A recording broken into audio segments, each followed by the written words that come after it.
Et l'article 119 peut être considéré comme l'article fondateur, c'est cet article qui fonde même l'existence du Congrès. Parce que il détermine toutes les matières pour lesquelles l'Assemblée nationale et le Sénat réunis en Congrès doivent débattre. Dont l'autorisation à donner au président de proclamer l'état d'urgence. J'y arrive. Notamment l'autorisation au chef de l'État de proclamer l'état d'urgence. Ça, c'est un fait. D'autre part, il y a l'article 185 que je n'ai pas trouvé normal que du début jusqu'à la fin de l'émission avec l'honorable président du Sénat n'a pas évoqué. Et pourtant, c'est ce qui fonde l'ordonnance du chef de l'État. On donne au chef de l'État une deuxième possibilité décrite à l'article 85. Convoquer le président de deux chambres du Parlement et le Premier ministre, les annoncer à la nouvelle et proclamer l'état d'urgence. Alors, face à ce qui semble être une contradiction dans notre Constitution, le chef de l'État ne peut choisir que la voie qui est la plus plausible et la moins coûteuse, donc la concertation. Parce qu'aujourd'hui, la notion même de l'urgence entre en contradiction avec la longue procédure et coûteuse de l'autorisation par le Congrès. Savez-vous que pour qu'un Congrès se tienne, il nous faut au moins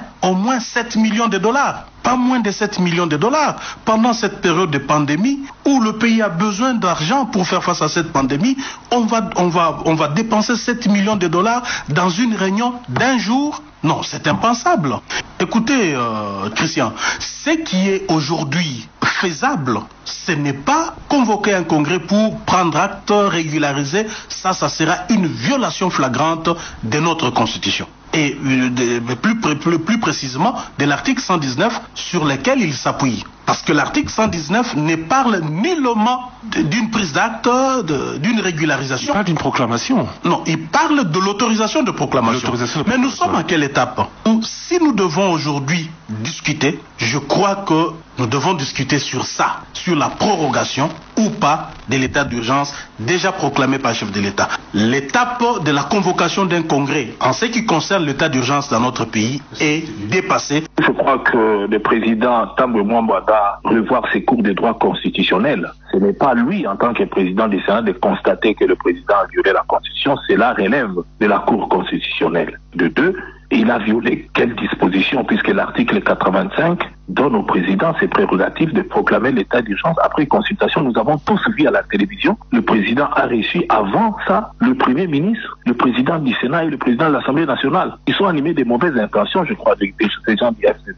D'abord, la réunion qu'ils ont eue avec le président de la République, dans une république où on respecte les institutions, ce n'est pas lorsqu'on est devant des journalistes qu'on doit d'abord divulguer devant la place publique ce qu'on a eu avec un chef d'État. Par respect d'ailleurs à cette institution-là, je pense dans un premier temps. De deux, mais quand on parle de la consultation, ça veut dire quoi? Ils ont été reçus, ils ont échangé avec le président de la République, qui lui-même fait des avis en disant que le président leur avait dit qu'il avait les intentions de prendre des décisions. Et il a pris une décision. Il l'a dit. Il leur avait dit. Alors la décision, c'est laquelle? Il prend cette décision de l'état d'urgence.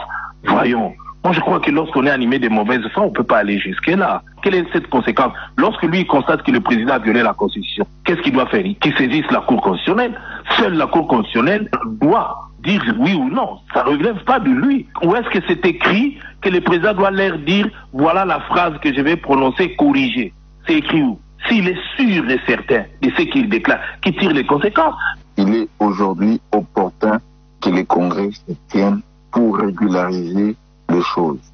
Vous savez, dans un contexte particulier, on prend aussi des mesures particulières. C'est qu'a fait le président de la République. Il a pris des mesures qui sont allées dans le sens de vouloir sauver la nation congolaise, de sauver nos compatriotes. Mais maintenant, là, il va falloir dans les jours qui viennent prolonger l'état d'urgence. Alors pour cela, je ne pense pas qu'il sera souhaitable que nous puissions continuer dans un vide juridique. Il faut que les députés et les sénateurs se réunissent pour créer un cadre juridique, c'est-à-dire voir dans quelle mesure régulariser les choses pour permettre au président de la République d'être plus à l'aise dans ces décisions qu'il prend. Mais la Constitution a déterminé les matières pour lesquelles le Congrès s'est réuni. Il n'y a pas dans cette matière la prolongation de l'état d'urgence. Dans la Constitution, il est dit que c'est vrai que le président de la République peut décréter l'état d'urgence ou l'état de siège après avoir consulté le président du Sénat, le président de l'Assemblée nationale et le Premier ministre.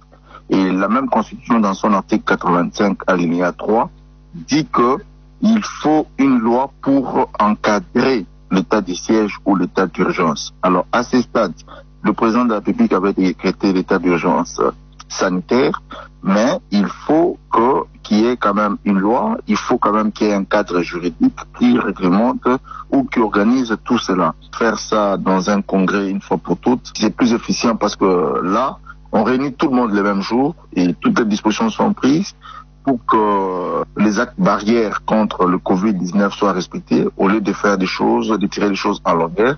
Est-ce qu'il n'y a pas risque de contamination pendant cette plénière? Non, comme on a pris des dispositions, on a désinfecté la salle et il n'y aura pas d'invités dans la salle. On va occuper au maximum tout l'espace de l'hémicycle et la distance d'1 mètre ou 1,5 mètre sera respectée. Et les députés sont conscients que la maladie est au Congo et à Kinshasa et ils vont prendre toutes les dispositions. Ils vont se rassurer que si l'un d'eux veut tousser, il va tousser dans le puits de leur coude. Et ils auront des masques, ils auront des désinfectants.